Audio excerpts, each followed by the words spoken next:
रात के करीब 12 बज रहे थे। ईएसपी आलोक माथुर की बेटी प्रिया अपनी दोस्त की समारोह से घर लौट रही थी। प्रिया इतनी खूबसूरत थी कि जो भी उसे देखता वह उसकी खूबसूरती का दीवाना हो जाता। समारोह की पार्टी में वह दोस्तों के साथ मस्ती कर रही थी। तभी अचानक उसके फोन पर कॉल आया। दूसरी तरफ से आवाज आई, प्रिया, तुम्हारी मां की तबीयत अचानक बिगड़ गई है, तुम तुरंत घर आ जाओ। यह सुनते ही प्रिया का दिल घबरा गया। उसने किसी को बिना बताए पार्टी से निकलने का फैसला किया और जल्दबाजी में अकेली ही घर की तरफ निकल पड़ी। सुनसान सड़क पर रात के अंधेरे में स्कूटी चलाते हुए उसका मन डर से भरा हुआ था। तभी उसे दूर से एक पुलिस की गाड़ी दिखाई दी जिसकी लाल नीली लाइटें जल रही थीं। गाड़ी देखकर उसके मन को थोड़ी राहत मिली। उसने सोचा, अच्छा है, रास्ते में पुलिस मिल गई, अब मुझे डरने की जरूरत नहीं है। लेकिन उसे यह पता नहीं था कि जिस सहारे की उम्मीद वह कर रही है वही उसके लिए सबसे बड़ी मुसीबत बनने वाला था। जैसे ही वह गाड़ी के करीब पहुंची, उसने देखा कि सड़क किनारे पुलिस की जीप खड़ी है और उसके पास एक सब इंस्पेक्टर नितिन अपने 4 सिपाहियों के साथ बैठा हुआ है। सबके हाथों में शराब की बोतलें थीं। वे जोर जोर से हंस रहे थे, ऊंट पटांग बातें कर रहे थे और नशे में धुत होकर माहौल बिगाड़ रहे थे। प्रिया की नजर जैसे ही उन पर पड़ी, सब इंस्पेक्टर नितिन ने भी उसे देख लिया। उसकी आंखें प्रिया पर ठहर गईं। वह हवलदार से हंसते हुए बोला, अरे देखो कैसी हसीन परी चली आ रही है, आज तो मजे ही मजे हैं। ये तो जैसे स्वर्ग से उतरी हुई है, इसे ऐसे ही कैसे जाने दें। इतना कहते ही सब इंस्पेक्टर और उसके सिपाही प्रिया के रास्ते में आकर खड़े हो गए। जैसे ही सब इंस्पेक्टर पास आया, उसने नशे में लड़खड़ाते हुए प्रिया का हाथ पकड़ लिया। उसकी आंखों में एक गंदी चमक थी। वह हंसते हुए बोला, अरे यह तो सचमुच स्वर्ग से उतरी हुई परी है। इतनी खूबसूरत लड़की रात के अंधेरे में कहाँ चली जा रही है। अरे हम पर भी कभी ध्यान दो, तुम्हारी अदाओं का हम दीवाना हो चुके हैं। अब तो बर्दाश्त नहीं होता मेरी जान, बस एक बार हम पर रहम कर दो। सब इंस्पेक्टर के इस बेहुदा स्पर्श से प्रिया से हर उठी। उसने तुरंत झटके से अपना हाथ छुड़ाया और पीछे हटते हुए गुस्से और डर के मिले जुले भाव से बोली, देखिए मुझे घर जाना है। मैं एक शरीफ लड़की हूं और आप एक सब इंस्पेक्टर होकर इस तरह की हरकत कर रहे हैं। आपका काम देश की रक्षा करना है, लेकिन आप तो खुद ही अपराध कर रहे हैं। आप लोग कानून के रखवाले नहीं बल्कि कानून के दुश्मन लग रहे हैं। मुझे रास्ता दीजिए, मुझे अपनी मां के पास जाना है, उनकी तबीयत खराब है। यह कहकर प्रिया साइड से निकलने की कोशिश करती है, लेकिन सब इंस्पेक्टर ने फिर से उसका हाथ कसकर पकड़ लिया और जोर से अपनी तरफ खींच लिया। अब प्रिया का दिल तेजी से धड़क रहा था। उसका डर और बढ़ गया। उसकी आंखों में आंसू झलक आए। उसने कांपती हुई आवाज में कहा, प्लीज सर, मुझे छोड़ दीजिए, मुझे घर जाना है। मेरी मां की हालत बहुत खराब है, मुझे अभी उनके पास जाना है। आप लोग ऐसा क्यों कर रहे हैं? आप तो मुझे बचाने के लिए हैं, फिर क्यों मुझे डराते हैं? प्लीज मुझे जाने दीजिए। लेकिन सब इंस्पेक्टर उसकी विनती सुनने के मूड में नहीं था। उसकी नजरें और भी नीच इरादों से भरी हुई थीं। वह प्रिया की आंखों में देखकर और भी बेशर्मी से बोला, अगर तुम हमें छोड़कर चली गई तो मैं जी नहीं पाऊंगा। तुम्हारी खूबसूरती ने मुझे पागल कर दिया है। बस एक बार मुझे खुश कर दो, फिर चली जाना, बस एक बार। इतना सुनते ही पास खड़ा एक हवलदार बीच में बोला, सर, यह लड़की इतनी नखरे क्यों दिखा रही है? इसे समझाओ। सर, जो कह रहे हैं वही करो। और सुनो लड़की, तुम क्या समझती हो, ऐसे ही यहां से चली जाओगी? नहीं, जब तक हम खुश नहीं होते तुम कहीं नहीं जा सकती, समझी? इन गंदी बातों को सुनकर प्रिया का दिल जोर जोर से धड़कने लगा। उसका पूरा शरीर डर से कांप रहा था। अब उसे साफ समझ आ गया कि यह लोग उसे ऐसे ही नहीं छोड़ने वाले। उसके भीतर घबराहट और गुस्से का तूफान उमड़ पड़ा। उसने मन ही मन तय कर लिया कि अब उसे इन्हें सच बताकर डराना होगा। हिम्मत जुटाते हुए उसने ऊंची आवाज में कहा, बस बहुत हुआ। आप लोग बहुत बड़ी गलती कर रहे हैं। आप लोग कानून तोड़ रहे हैं, अपराध कर रहे हैं। मुझे जानते नहीं हैं आप लोग। मैं शक्तिनगर के एसपी आलोक माथुर की बेटी प्रिया हूं। अगर मेरे पापा को आपकी इस हरकत के बारे में पता चला तो आप सबकी खैर नहीं, इसलिए मुझे तुरंत जाने दो, वरना बाद में बहुत पछताओगे। उसकी आवाज गुस्से से भरी हुई थी, लेकिन अंदर से वह अभी भी बहुत डरी हुई थी। सब इंस्पेक्टर उसकी बात सुनकर ढाका मारकर हंस पड़ा। ओ तो तू एएसपी की बेटी है, उसने नशे में डगमगाते हुए कहा। लेकिन तुझे देखकर तो बिल्कुल नहीं लगता। एएसपी की बेटियां ऐसे कपड़े पहनती हैं क्या? वो तो मॉडर्न ड्रेसेस में घूमती हैं, और तू सलवार सूट पहनकर शहर की लड़की लग रही है। मुझे बेवकूफ मत बना, झूठ बोलना बंद कर। एएसपी की बेटी होती तो तेरे तेवर अलग ही होते। अब बहाने छोड़ और वहीं कर जो मैं कह रहा हूं। इतना कहकर सब इंस्पेक्टर ने फिर से उसका हाथ कसकर पकड़ लिया। प्रिया अब अच्छी तरह समझ चुकी थी कि इन पुलिस वालों को समझाना उसके बस की बात नहीं है। वे सब नशे में धुत थे और उनकी नीयत बेहद खराब थी। उसके मन में डर बैठ चुका था कि कहीं यह लोग जबरदस्ती उस पर गलत हरकत ना कर दें। अचानक उसने हिम्मत जुटाई और सब इंस्पेक्टर का हाथ कसकर पकड़कर जोर से दांत से काट लिया।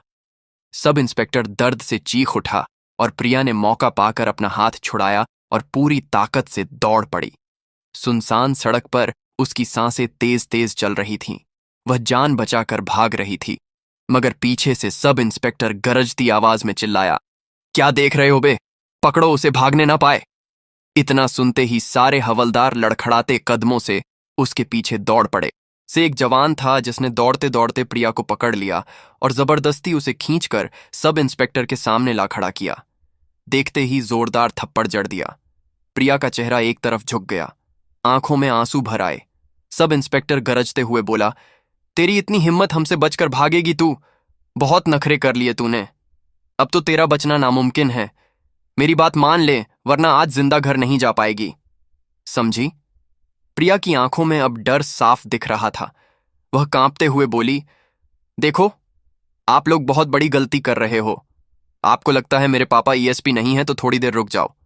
मेरे पापा मुझे लेने जरूर आएंगे, और जब वहां आ गए ना, तब देखना आप लोग कैसे बचोगे। उसकी आवाज में डर भी था और गुस्सा भी। इतना कहकर प्रिया ने अचानक जोर लगाकर फिर से हाथ छुड़ाया और भागने लगी। इस बार वह पहले से भी तेज दौड़ रही थी। सब इंस्पेक्टर और उसके हवलदार उसके पीछे भागते रहे। कुछ ही दूरी पर जाकर सब इंस्पेक्टर ने उसे फिर पकड़ लिया। उसने प्रिया का हाथ कसकर दबा दिया और एक और थप्पड़ जड़ दिया। भागने की कोशिश मत कर, जितना भी चाहे दौड़ ले, अब तू मेरे हाथ से बच नहीं सकती, समझी? सब इंस्पेक्टर की यह बात पूरी होती ही थी कि सामने से अचानक एक गाड़ी की तेज रोशनी दिखाई दी। गाड़ी की आवाज सुनकर प्रिया का दिल जोर से धड़क उठा।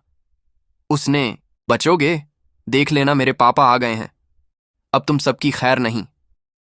गाड़ी जोर की ब्रेक के साथ सामने रुकी। दरवाजा खुला और बाहर उतरे शक्तिनगर के सबसे बड़े अधिकारी एएसपी आलोक माथुर। उनका चेहरा गुस्से से लाल था। उन्होंने उतरते ही सब इंस्पेक्टर को घूरते हुए गरज कर कहा, तुम सब इंस्पेक्टर मेरी बेटी को तुरंत छोड़ो। सब इंस्पेक्टर पहली बार एएसपी से आमने सामने हो रहा था। उसे यकीन ही नहीं हो रहा था कि यह सच में एएसपी है, मगर उसके साथ खड़े हवलदार के चेहरे का रंग उड़ चुका था। वह तुरंत सब इंस्पेक्टर के कान में फुसफुसाया, सर, ये सच में एएसपी साहब हैं। आप जल्दी लड़की को छोड़ दीजिए, वरना हम सबकी खैर नहीं। सब इंस्पेक्टर सकपका गया, फिर भी नशे में अक्कड़ दिखाते हुए बोला, तू कौन होता है बे? तुझे अंदर कर दूंगा। ये लड़की कहीं नहीं जाएगी, ये यहीं रहेगी मेरे साथ। एएसपी का गुस्सा अब चरम पर था। उन्होंने तमतमाकर कहा, तू खुद को सब इंस्पेक्टर कहता है या दरिंदा? तू सड़क पर लड़कियों को छेड़ रहा है और ऊपर से मेरी बेटी पर हाथ डाल रहा है। अब तेरी वर्दी भी नहीं बचेगी और तू भी नहीं।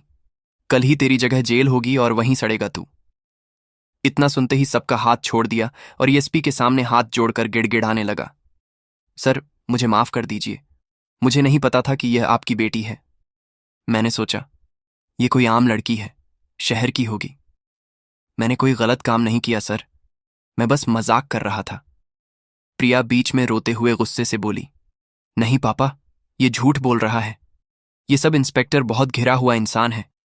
इसने मेरे साथ जबरदस्ती करने की कोशिश की है, इसे मत छोड़िएगा। एएसपी ने सब इंस्पेक्टर की ओर घूर कर कहा, तेरी वर्दी देखकर मुझे शर्म आ रही है। तू कानून का रखवाला नहीं, बल्कि कानून का भक्षक है। कल सुबह 105 बजे प्रेस मीटिंग होगी। वहां शक्तिनगर के अधिकारी और मीडिया मौजूद रहेंगे। वहीं तेरी असली औकात सबके सामने लाऊंगा। याद रख, अब तेरे लिए कोई बचने का रास्ता नहीं है। इतना कहकर एएसपी आलोक माथुर ने प्रिया का हाथ थामा और उसे लेकर गाड़ी में बैठ गए। पीछे खड़े सब इंस्पेक्टर और उसके हवलदारों के होश उड़ चुके थे। सबकी हालत खराब थी। उन्हें साफ लग रहा था कि अब उनका करियर खत्म होने वाला है। सुबह होते ही शक्तिनगर के सबसे बड़े प्रेस मीटिंग हॉल में बैठक बुलाई गई। अंदर मीडिया रिपोर्टर, बड़े बड़े मंत्री और तमाम पुलिस अधिकारी मौजूद थे। बीच में एएसपी आलोक माथुर बैठे थे।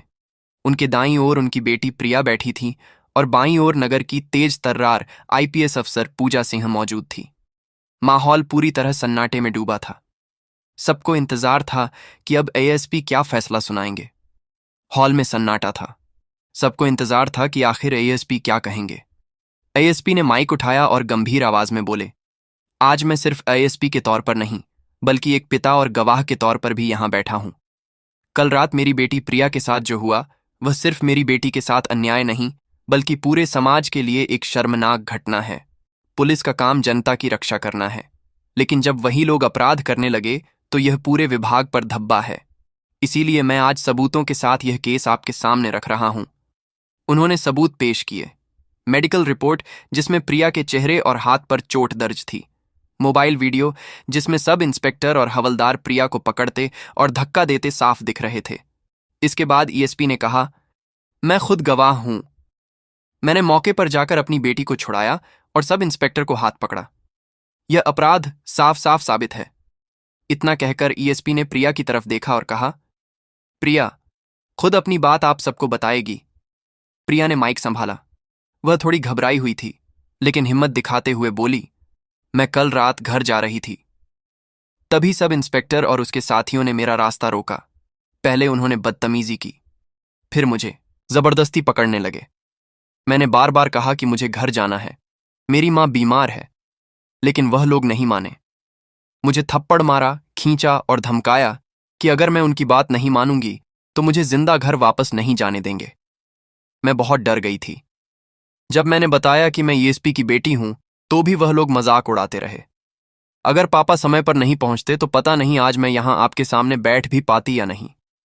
मैं सिर्फ यही कहना चाहती हूं कि ऐसे पुलिस वालों को बख्शा नहीं जाना चाहिए। अगर मेरी जगह कोई और लड़की होती जिसके पिता ईएसपी नहीं होते तो शायद उसकी आवाज कभी सामने नहीं आती। मैं चाहती हूं कि आज सभी लड़कियों के लिए न्याय हो। प्रिया की बातें सुनकर हॉल में बैठे पत्रकार और लोग भावुक हो गए। मीडिया कैमरे लगातार रिकॉर्ड कर रहे थे। इसके बाद आईपीएस पूजा सिंह खड़ी हुई और बोली, मैं इस केस की जांच अधिकारी हूं। मैंने गवाहों से पूछताछ की, मेडिकल रिपोर्ट देखी और वीडियो सबूत चेक किए। सब कुछ साफ है कि सब इंस्पेक्टर और हवलदारों ने ड्यूटी तोड़ी है और कानून का उल्लंघन किया है। ऐसे लोग वर्दी पहनने लायक नहीं हैं। विभाग की ओर से मैं घोषणा करती हूं कि सब इंस्पेक्टर और उसके साथियों को तत्काल प्रभाव से सस्पेंड किया जाता है और उनके खिलाफ कड़ी कार्यवाही शुरू हो चुकी है। एफआईआर दर्ज कर दी गई है और आज ही इन्हें गिरफ्तार कर जेल भेजा जाएगा। इतना सुनते ही प्रेस हॉल तालियों से गूंज उठा। पत्रकारों ने पूछा, क्या इन्हें सजा मिलेगी? ईएसपी ने कहा, हां बिल्कुल। अब यह मामला सिर्फ विभागीय कार्यवाही तक सीमित नहीं रहेगा, बल्कि अदालत में चलेगा। जो भी अपराध साबित होगा उसके हिसाब से सजा दी जाएगी और मैं गवाह बनकर अदालत में भी खड़ा रहूंगा। पूजा सिंह ने भी जोड़ा, यह संदेश शक्तिनगर पुलिस विभाग और समाज के लिए है। कोई कितना भी बड़ा क्यों ना हो, कानून से ऊपर नहीं है और बेटियों की सुरक्षा से कभी समझौता नहीं होगा। प्रेस मीटिंग खत्म होते ही पुलिस टीम सब इंस्पेक्टर और हवलदारों को हथकड़ी पहनाकर हॉल से बाहर ले गई। मीडिया कैमरे उनकी तस्वीरें खींचते रहे। पूरे शहर में यह खबर फैल गई। तो दोस्तों, आपको यह कहानी कैसी लगी? अगर अच्छी लगी हो तो दोस्तों, अगर आपको यह कहानी अच्छी लगी तो कमेंट में जरूर बताएं और हमारे चैनल को सब्सक्राइब और लाइक